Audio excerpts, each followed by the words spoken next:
This is Ancient Political Philosophy on Wednesday, October 21st, and we're finishing up with the Republic today in books 9 and 10.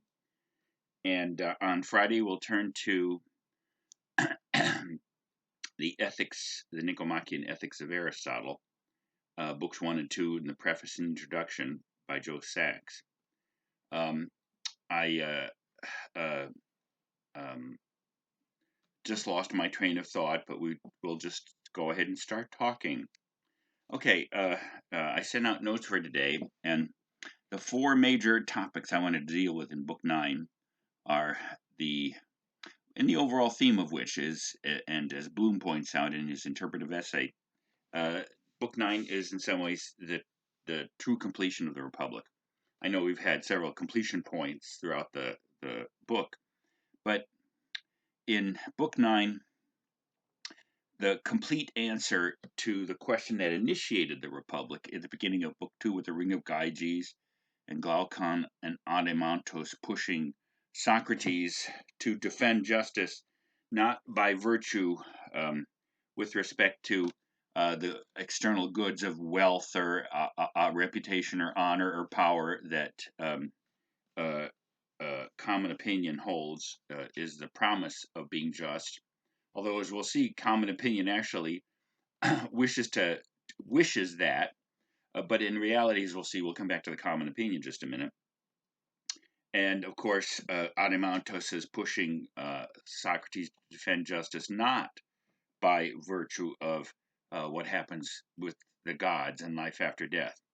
Now, hold on to that, because that becomes an interesting way of looking at the end of the Republic in Book 10 with the myth of air. More about that when we come back to it.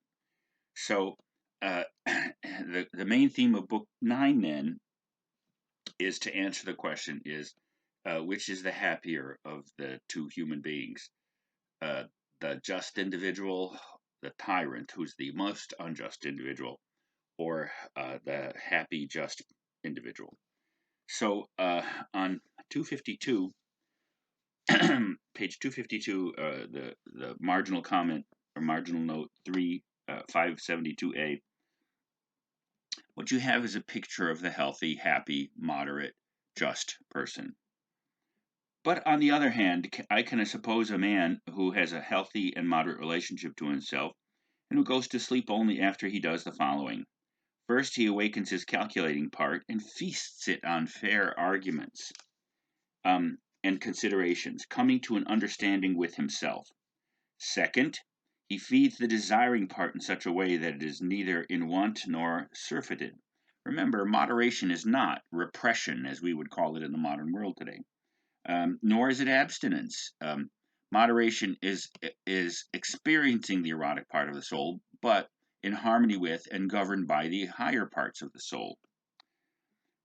He feeds the desiring part in such a way that it is neither in want nor surfeited, in order that it will rest and not disturb the best part of the soul, that is, by its joy or its pain, but rather leave that best part alone, and pure and by itself, to consider and to long for the perception of something that it doesn't know, either something that has been or is going to be. And third, he soothes the spirited part in the same way, and does not the thumotic part, and does not fall asleep with his spirit aroused, because there are some he got angry at. When a man has silenced these latter two forms, and set the third, the one in which prudent thinking comes to be, in notion, and then only then takes his rest, you know that it is in such a state that he most lays hold of the truth, and at this time the sights that are hostile to him show up least in his dreams. I suppose, says Adeimantos, it's exactly that way. So the picture of the happy and just person is his soul's in order. Each part, the justice is overall. Each part is doing its part, not interfering with the other. And the test of it is, and this kind of interesting, the way that Socrates describes the difference between, and I should say almost as you'll see, the difference between the just happy man and the unjust unhappy man, the tyrannical man, tyrant, is not so much a difference between, it is that, but it's almost a transition to. And it seems to, it has to do with the nature of his dreams and how his dreams start to feed his fantasies, and how his fantasies start to lead to his unquenchable and unmasterable desires. So, unfortunately, he begins to lose self-control, and his desires begin to disturb his dreams and to leak out of his dreams and begin to affect his reality. And so on 253, you get some picture of this in the middle of the page at 573a. Then, when the other desires, overflowing with incense and myrrh, crowns, wines, and all the pleasures with which such societies are rife, buzz around the drone, making it grow great and fostering it to plant the sting of longing in it. Now, this new leader of the soul, takes madness for its armed guard and is stung to frenzy.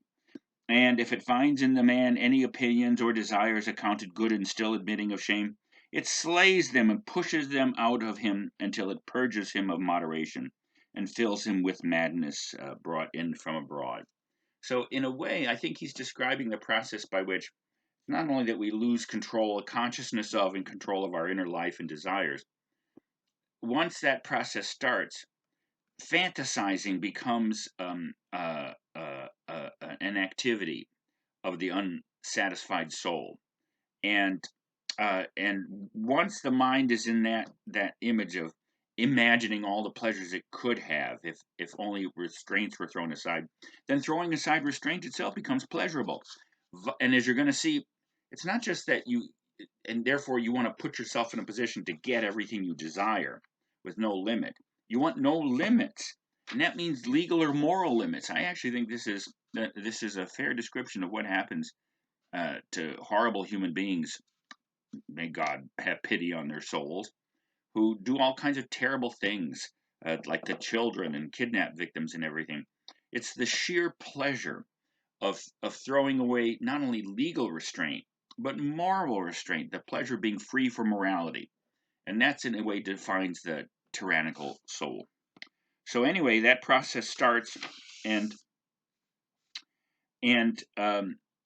then this process of fantasizing and letting loose the desires, actually attacking it, because and you'll see this turns into a kind of a whiff of a reference to Pheidippides and Strepsiades in the clouds. But on page 255 at 574d, this lack of this loss of self-consciousness and self-control over the desires, which becomes fantasy, then actually spills over into action. And because there's no limit to his desires, he eats up his parents' resources and goes after them. I have to say I've seen this happen. Several good friends of mine who are the children of heroin addicts, pity them and pity their parents, have watched this happen. The need for unbridled desire actually does lead to the throwing aside of restraint and moral containment. So on 255, what then? What belongs to his father and mother gives out on such a, what happens when what belongs to his father and mother gives out on such a man? There's always quite a swarm of pleasures densely gathered in him. Won't he begin by taking hold of the wall of someone's house or the cloak of someone who goes out late at night, and next sweep out some temple? And throughout all this, those opinions he held long ago in childhood about fine and base things, the opinions that were counted just, are mastered by the opinions newly released from slavery, now acting as love's bodyguard and conquering dreams in sleep. When still under laws and a father, there was a democratic regime to him. But once a tyranny is established by love, by unbridled passion, what he had rarely in dreams, he becomes consciously while awake, continuously while awake. He will stick at no terrible murder or food or deed. Rather, love lives like a tyrant with him in all anarchy and lawlessness, and being a monarch will lead the man whom it controls, as though he were a city, to every kind of daring that would produce wherewithal for it and the noisy crowd around it, one part of which bad company caused from the outside, and the other part was from within, and it was set loose and free by his own bad character. Or isn't this the life of such a man? It certainly is, he said. So you'd have to say that you move from, once you lose self-consciousness and self-control and containment, you move towards inner disorder, and dreams become disturbed, Disturbed dreams become fantasies, fantasies become desires, desires become actions, and you're already made the transition to private crime. But then it's completed by the move to public tyranny. The tyrant now loses such control over himself that he wants to control everything around him. On page 256, the transition from private to public crime. Um, 575D. Fitting, he said, for it would be most tyrannic. That's if they submit willingly, the people around him. But if the city doesn't offer itself, just as he then punished his mother and father, so now he will, if he can, punish the fatherland, bringing in new comrades, and his way of keeping and cherishing his dear old motherland. As the Cretans say, and fatherland will be to enslave them to these men. And this must surely be the end to which a man's desire is directed. That's exactly it. And so you'd have to say then, at the end of the process, you have the tyrant, not just the person who's innerly disturbed, but he's now sought power, got power, and has turned his city into slaves around him. And here, it's a great description on page 256. Therefore, they live their whole lives without ever being friends of anyone, always one man's master or another man's slave. The tyrannic nature never has a taste of freedom or true friendship. Harry Potter, the end of the Order of the Phoenix, when he says, when Voldemort is about to kill him, and Harry says to, "You're the one I feel sorry for. You'll never know love or friendship, and I feel sorry for you." Stalin, at the end of his miserable, long, and polluted, and dangerous, and horrific life, was a lonely, bitter, and paranoid man who couldn't trust anyone around him. So that's just it. Now you have reached the utmost of tyranny. And what's the real condition on page 260? Um, um, on page 260 at 279b, that to reinforce the problem is, once you turn everyone into instruments of your desires and you have power over them, they're either slaves or you're the master, they're the slaves, and that seems fun, except you have no love, you have no friendship, you can't trust anyone around you. On page 260, 579b, he would, I suppose, be in an even greater extreme of evil, watched on all sides, but nothing but enemies, always afraid that someone's out to get him. And then so what's the true then state of the tyrannical man, the unjust man? On the bottom of 260. Therefore, the real tyrant is, even if he doesn't seem so to someone, in truth a real slave to the greatest fawning and slavery, and a flatterer of the most worthless men, and with his desires getting no kind of satisfaction. He shows that he is in most need of the most things in poor and truth, if one knows how to look at a soul as a whole. Throughout, and you have to be able to look at the soul as a whole to see how unhappy this person is. Throughout his entire life, he is full of fear, overflowing with convulsions and pains, if indeed he resembles the disposition of the city he rules. And he does resemble it, doesn't he? Yes, quite so.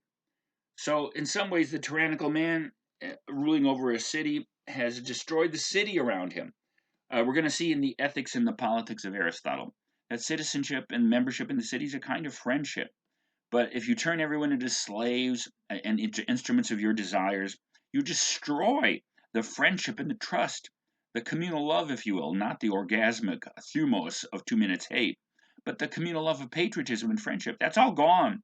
And as a result, you're absolutely alone, fearful, and never satisfied. Instead of being the most free man, you have become the most enslaved human being. And so that is the final refutation of the notion that the unjust man, the tyrant, is the happiest man. He's the unhappiest man, the unfreest man. Others are slaves to him because he is a slave to the lowest parts of his soul. No freedom, no happiness, no love, no trust, no friendship. Dr. Dunn, in other words. Just kidding. All right, so then it's interesting. There's a kind of a statement of the core of the Republic on page 262 through 263. And this is what I put in the notes as the restatement of the Republic.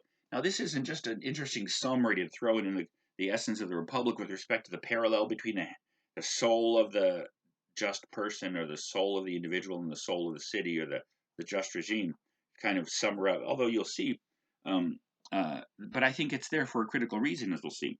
On page 262, around 581 C, etc. That's so, he said. And that's why we assert that the three primary classes of human beings are also three: wisdom loving, victory loving, gain loving. Entirely so.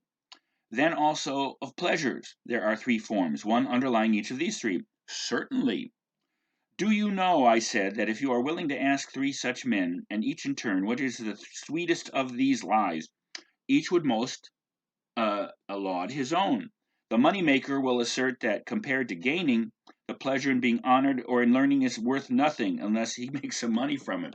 As de Tocqueville says, most Americans will go and will suffer the discipline of higher education if they believe that money is to be had from it, that if it in fact increases your salary, and there's some evidence college does, and that's why Americans like to go to school, according to de Tocqueville. It isn't because of the love of higher learning. True, he said. And what about the lover of honor? Doesn't he believe the pleasure from money to be a vulgar thing? And on the other hand, the pleasure from learning, whatever learning he doesn't bring honor, to make to be smoke and nonsense? That's so, he said.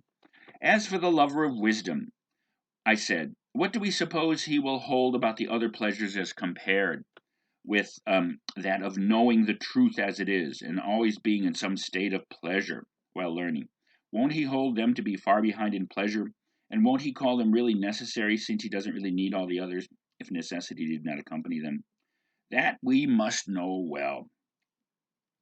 Since then, I said, the pleasures of each form and the life itself dispute with one another, not about living more nobly or shamefully or worse or better, but about living more pleasantly and painlessly. How would we know which of them speaks most truly? Well, we know. Now, in a way, the importance um, of this individual. Let me complete this passage, because in a way he's raising the three classes, the three parts of the soul, and the three pleasures attendant.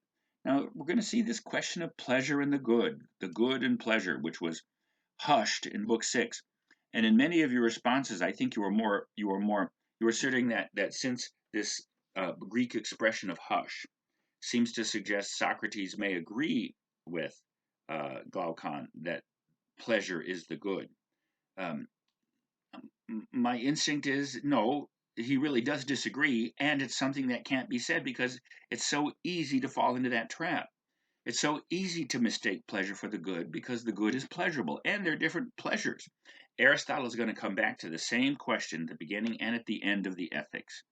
So, this question of hedonism, pleasure, and its relationship to the good and to the moral life is a constant theme throughout all of these philosophers. Again, who both Socrates, Plato, Aristotle, and Cicero all urgently try, cognitively and morally, not to prevent or to prevent the identification of the good with pleasure. And if only, by the way, and you'll see this is very true in Cicero, because of the different kinds of pleasure. It turns out there are different kinds of pleasure. So if the good was pleasure, then all pleasure would be equally good. But we know that that leads to nihilism and self-destruction, and more about that later. So, um, um, so this is the conclusion of this restatement part of the Republic that I suggested in my second point on the notes on page 264. Therefore, of the three pleasures, the most pleasant would belong to that part of the soul with which we learn, and the man among us in whom this part rules would have the most pleasant life. Of course he has, at least as it is a sovereign praiser that the prudent man praises his own life. What life, I said, does the judge say is in second place, and what pleasure is in second place? Plainly that of the warlike man, a lover of honor, for it is nearer to him than that of the money maker. Then the pleasure of the lover of gain is in last place, as it seems. And you could say that's a. Now, again, what you'll see is um, is that the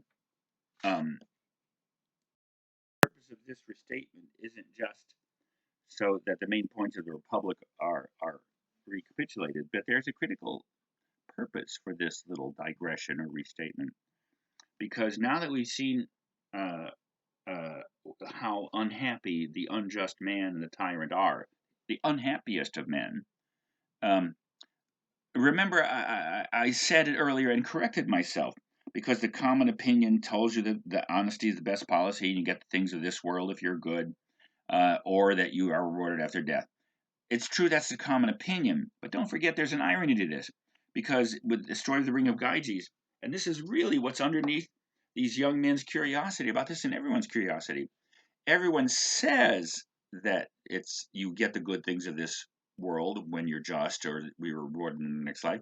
That's it's almost like an optimistic or hopeful opinion, but everybody really believes that it's the tyrant who's the happiest man. So in some ways, the real common opinion is that the unjust tyrant is the happiest person because he gets whatever he wants.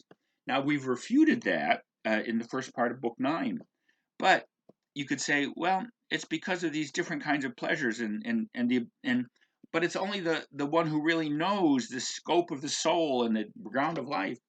But then everyone else who is in the realm of opinion gets misled and sees the pleasures of the man of gain and the man of honor.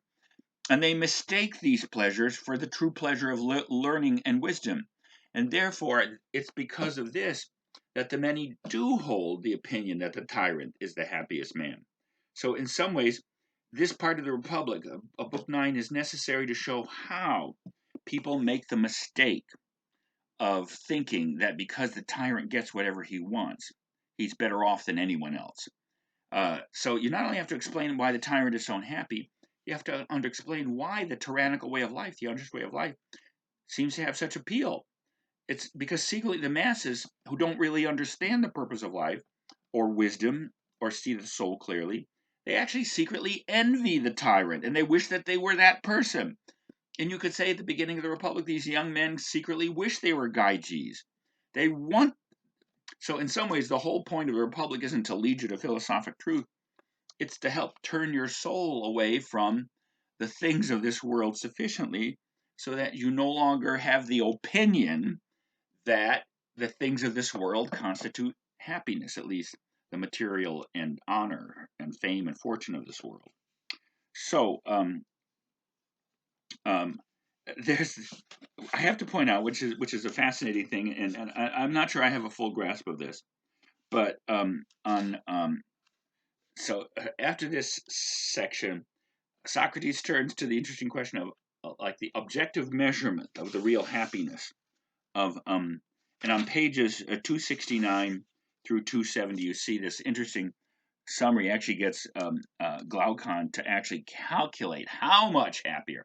So it isn't a matter of opinion, because remember, mathematical knowledge is the movement up in the upper line, half of the divided line.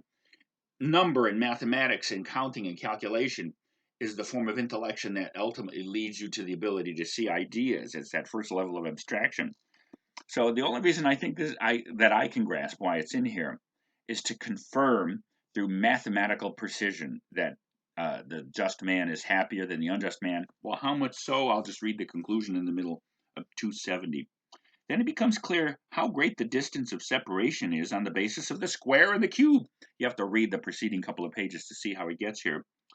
Then, if it's clear, he said, to the man who is skilled in calculation, then if one turns it around and says how far the king is removed from the tyrant in truth of pleasure, he will find at the end of the multiplication that he lives 729 times more pleasantly. Um, while the tyrant lives more disagreeably by the same distance.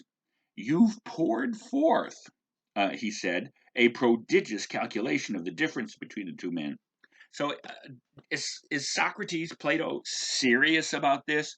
It almost seems like a playful joke, almost, or because it's so funny when you think about it. Yes, thank God I'm 729's happy, but you might say this for a soul in doubt, or thinking that it's just the philosopher's opinion that that truth is more pleasant than lies, and that self-control is more pleasant and therefore better than uh, than uh, uh, uh, abandonment and frenzy. But if you actually have a number up there, how's this for we scientifically motivated modern Americans? We want to see the numbers. Well, here's the number. Now, again, whether or not this number is meant seriously, again, the whole process has a kind of a odd parody quality. But nevertheless, it may be a playful way of trying to make objective to the doubtful soul and the doubtful mind the objective measurement of happiness. How serious it is, I'm not sure. But in some ways, it becomes a kind of a moral edification, a moral support for choosing the good and the just way of life. So, to finish off Book 9, again, there is a certain sense in which, after all of the comparisons between the soul of the just man and the unjust man, um, what's what's what if you can't bring this just city into being? What if it will remain, with respect to practicality, a fantasy, and it can never really come into being? Or, as we saw in Book 8, if it comes into being, it can't last. So what? What good is it? Because it helps the just individual order his own soul. Even if a just person lives in an unjust regime, let's say I picked one of you up and time and space transported you back to Nazi Germany in 1938. And let's just say you retained your distaste of the horrors of Nazism and wanted to resist becoming a Nazi. In some ways, the point of the Republic is, once you have this pattern of justice, even the just city, what good is it? Well, first of all, it makes you understand what's happening around you, and that what's happening around you isn't just. Second, even if you can't stop um, the perversion of the political and social world around you, perhaps what you can do is save your own soul. And so, on the bottom of 274 and 275, I understand, he said, you mean he will in the city whose foundation we have just gone through, the one that has its place in speeches, since I don't suppose it exists anywhere on earth. But in heaven, I said, perhaps a pattern is laid up for the man who wants to see and found a city within himself on the basis of what he sees. It doesn't make any difference whether or not it will be somewhere, for he would mind the things of this city alone and of no other. That's likely, he said, the last words of Book 9. So even if this perfect city is problematic in its practical existence, it still has a place in the soul of the individual who wants to live truly and justly and goodly. It's the pattern laid up in heaven for his or her soul. So, let's turn to Book 10 and the conclusion of the Republic. And so, we see at the beginning of the Republic, I subtitled this in Roman numeral 2, The Party's Over. That's, of course, the great song from the musical from the 1950s, Bells Are Ringing, the party's over, it's time to call it a day. This all-night party is coming to an end, and what an end it is, as we'll see. And that's why in the PRQs I raised the question of whether it's a happy ending or not. We'll see what that means and what it might, who knows. So, we come again to poetry.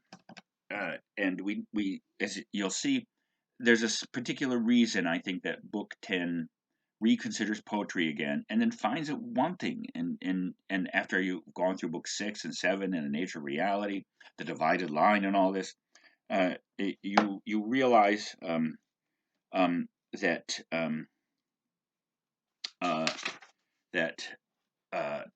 art and poetic imitation, which really does rule in the cities.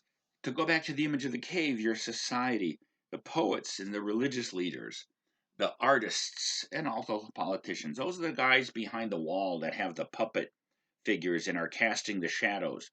The poets are the real tyrants of the human soul. And it turns out they think they're better at leading human beings to the truth. And it turns out they're not, because given that the real things, and in the first part of Book 10, you get a sense of, well, there's the couch, there's the idea of the couch, and the real couches, and all a painter can do is paint an image of an imitation, the physical imitation of the real couch, which is the ideal couch. And in a way, it's kind of nice.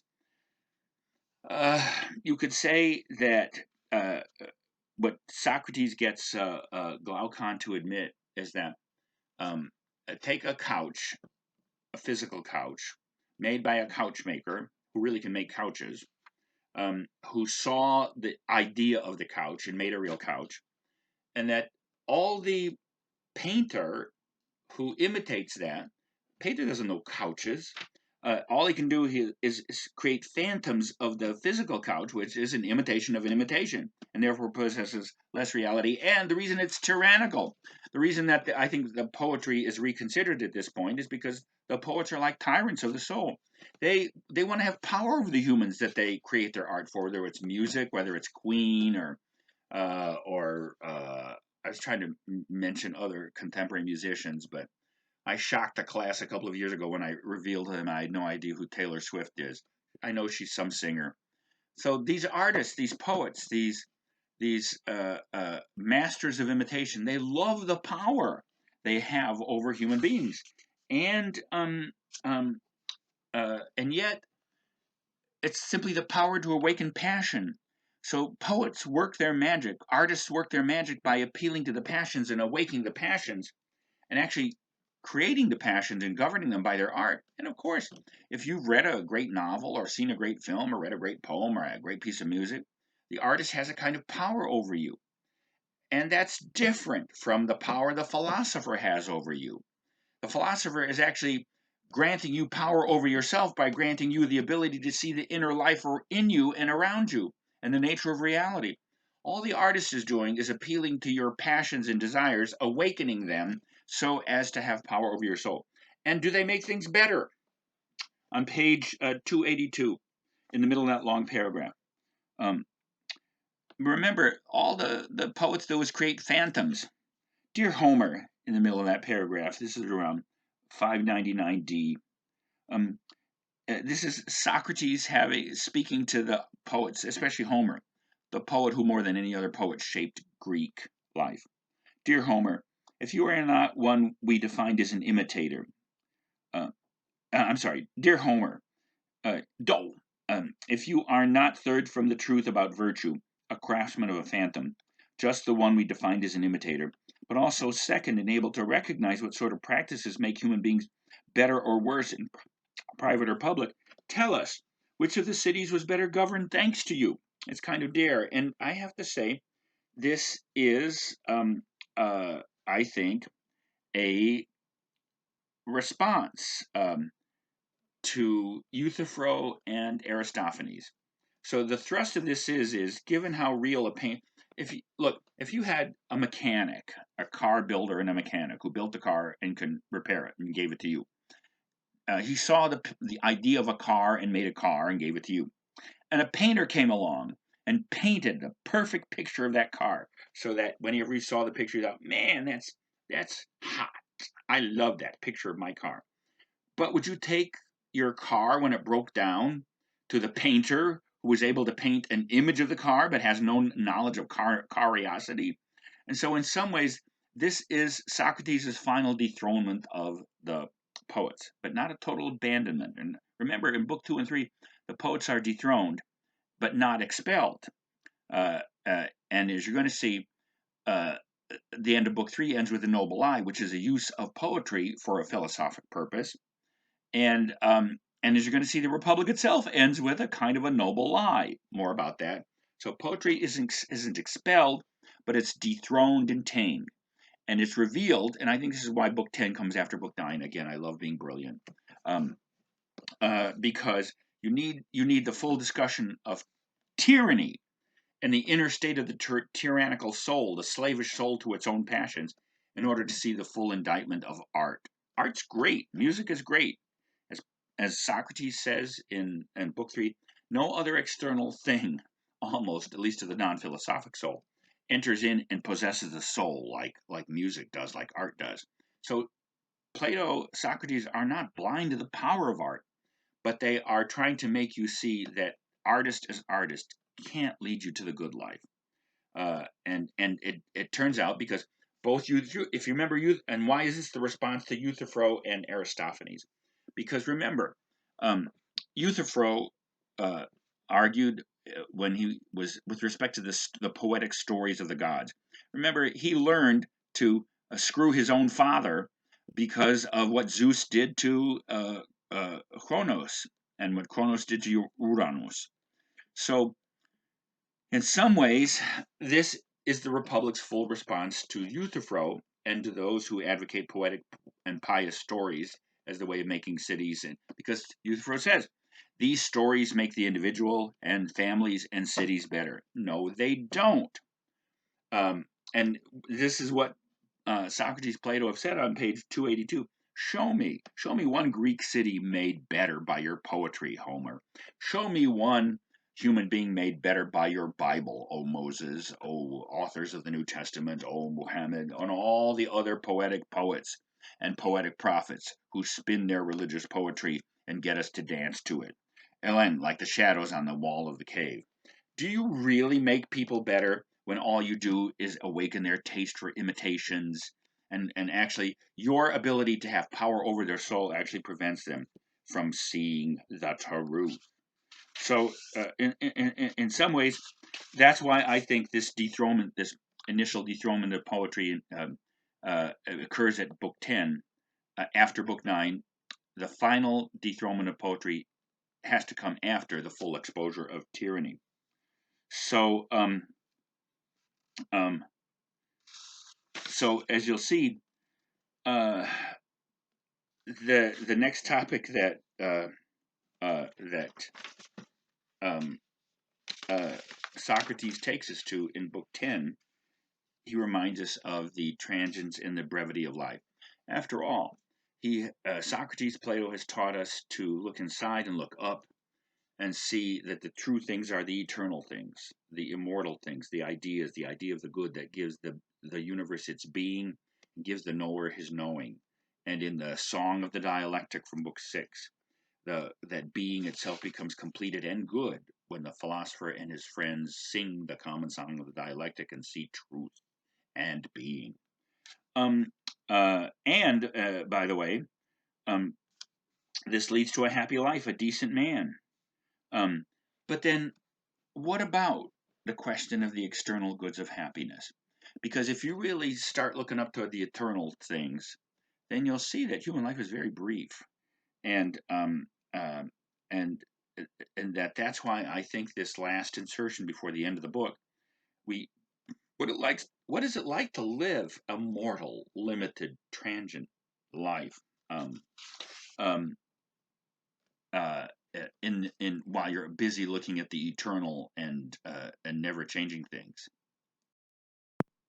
And the poignancy of this situation is on page 287 to 88. What happens then? And in the notes I said when bad things happen to good people, and I say this is Socrates' version of the book of Job. Well, what if you're good and the world screws you? Or, as he puts it rather poignantly, a decent man, that is to say, a man rendered good by philosophy and justice, who gets his share as some chance as losing a son or something else for which he cares particularly, as we were surely also saying, will bear it more easily than other men. Um, and so, don't philosophers experience grief and loss? And in the PRQs, I quoted from Hamlet, from his great soliloquy, for who would bear the slings and arrows of outrageous fortune, and to take arms against a sea of troubles, and by opposing end them. That is to say, remember in Hamlet's soliloquy, he's raising the question of, given the fact that we can't guarantee our own happiness in this life, or at least our ability to enjoy the good things of this life, the slings and arrows of outrageous fortune chance, um, might it be better to end it all rather than to suffer through the next horrible thing that life is going to bring? This is in the great alternatives at the beginning of the course, the apparent human condition. And in some ways, on page 288 at 604 C through D, you get Socrates' response. The answer in the book of Job, of course, is when bad things happen to good people, you have to remember that it's all from God, and therefore ultimately it's good, and you have to have faith. That's the book of Job, and that's biblical faith. But what's the Socratic answer to when things don't go right and when all of a sudden a hurricane or the plague or the pandemic or whatever it takes what you love away from you and all of a sudden you're bereft of grief? Deliberation, I said, about what's happened. One must accept the fall of the dice and settle one's affairs accordingly, in whatever way argument declares would be best. One must not behave like children who have stumbled and who hold on to the hurt place and spend their time in crying out. Rather, one must always habituate the soul to turn as quickly as possible to curing and setting aright what has fallen and is sick, doing away with lament by medicine. Philosophy is the medicine of the troubled soul, not just a source of truth for the city or the individual that wants to live good and just lives, but admitting that this world has chance in it. Remember, the Platonic universe is not the biblical universe. You don't have biblical faith. Instead, I think Socrates and Plato, and perhaps Aristotle and Cicero would say you have something else. You have philosophy, the activity of philosophy that liberates you from excessive grief and sorrow or anger or resentment when the world doesn't go your way. So that is not a trivial issue. And you may or may not agree with it, but at least having worked through the Republic, you might see what that alternative looks like. And I do think in some ways we'll see the same. Now, I have to say here's a poignant biographical detail from Cicero. It turns out that he lost his beloved daughter, Julia, I think was her name, and he spent years in unrequited grief. So even the philosopher probably suffers the slings and arrows. But yet, there you have the Socratic answer to biblical faith. The calm and internal ordered disposition of the mind that has learned to look up to the eternal things is ultimately the greatest balm against the horrors and terrors of this life. You put real joy, real eternity, real pleasure against the real pains that life generates. For those of you that want to pursue this, in the early Christendom or late pagan antiquity, the philosopher Boethius, who was kind of a Neoplatonic philosopher and was thrown in jail and eventually executed, while he was in jail, wrote The Consolations of Philosophy. And it's like this part of Book 10 kind of expanded. Philosophy can bring consolation that no other activity can. It's not like the Buddhist detachment from suffering, but it's not unlike it either. And as we'll see when we turn to Cicero, it's this kind of aspect that gave rise to the powerful philosophic movement of Stoicism that was very powerful in the Roman world and in the Christian world. Some people believe that St. Paul was, and that some aspects of early Christianity were influenced by Stoicism, and we'll examine that philosophy. But here's the point in Platonic philosophy and Socratic philosophy where I think what Stoicism as a philosophic system comes out of. And so we are back to the brevity and transience of life. And on page 291 to 292, Socrates develops this. And the irony of a mortal being, a transient being, absorbed with immortality and eternity. Again, in the modern world, Nietzsche would have none of this. And that when he says God is dead, what he's trying to get is humanity, and we are mortal and transient, as I can attest at the age of 68, as this great passage you'll see in a second. But Nietzsche wanted to have human beings absorbed in the fully in the transience and ephemerality of this life. But again, Socrates and Plato and Aristotle and Cicero are also trying to get you to focus on this life too. But the way that you find meaning in this life is by focusing on the eternal and the eternally good, the ideal source of all being and knowing. So, but once you start paying attention to eternity, what's in front of you looks pretty measly. On the bottom of 291. And yet, we haven't gone through the greatest rewards and prizes for virtue. You are speaking of an inconceivable greatness, he said. If there are others greater than those mentioned, what that is great could come to pass. What that is great could come to pass in such a short time, I said. For surely the whole of time from childhood to old age would be short when compared with all time. Duh, or do. Rather, it's nothing at all. Human life is a nothing. Ein Traum ist unser Leben auf Erden hier. A dream is our life on earth here. Wie Schatten auf den Wogen schweben und finden wir. Wir stehen und wissen es nicht inmitten der Ewigkeit. We are like shadows on the waves are our lives. We sparkle and disappear and stand without knowing it in the middle of eternity. And so the Glaucon, a young man, is convinced that human life's a nothing. Rather, it's nothing at all, he says at the top of page 292. What then? Do you suppose that an immortal being, an immortal thing, ought to be serious about so short a time and not about all time? I do suppose, but what do you mean by this? Haven't you perceived? Get ready. Get ready. Haven't you perceived, I said, that our soul is immortal and never destroyed? Look at this great passage. And he looked me in the face with wonder and said, No, by Zeus, I haven't. Can you say that? So all of a sudden, at the end of the Republic, we're back to the immortality of the soul. The soul survives after death. And does he really prove it here? That's why Glaucon's wonders, what? Are you sure about this? Well, what? How do you know the soul exists? And I have to tell you, he doesn't actually prove that the soul exists. But more or less on 295, you get the idea that if you spend your life in truth and philosophy, paying attention to the eternal things, the possibility of your soul having unity and immortality is greatly increased. On page 295. To its love of wisdom and recognize what it lays hold of and what sort of things it longs to keep company on the grounds that is akin to the divine and immortal, and what is always, and what would become like if it were to give itself entirely to this longing, and were brought by this impulse out of the deep ocean in which it is now in, and the rocks and shells were hammered up, those which because of the feasts on earth have grown around it in a wild, earthy, and rocky profusion, as a result of those, God happy. And then on it would see its true nature, whether it's many-formed or single-formed, in what way and how. But now, as I suppose, we have fairly gone through its affections and forms in human life. So, in some ways, the soul learning how to pay attention to eternity may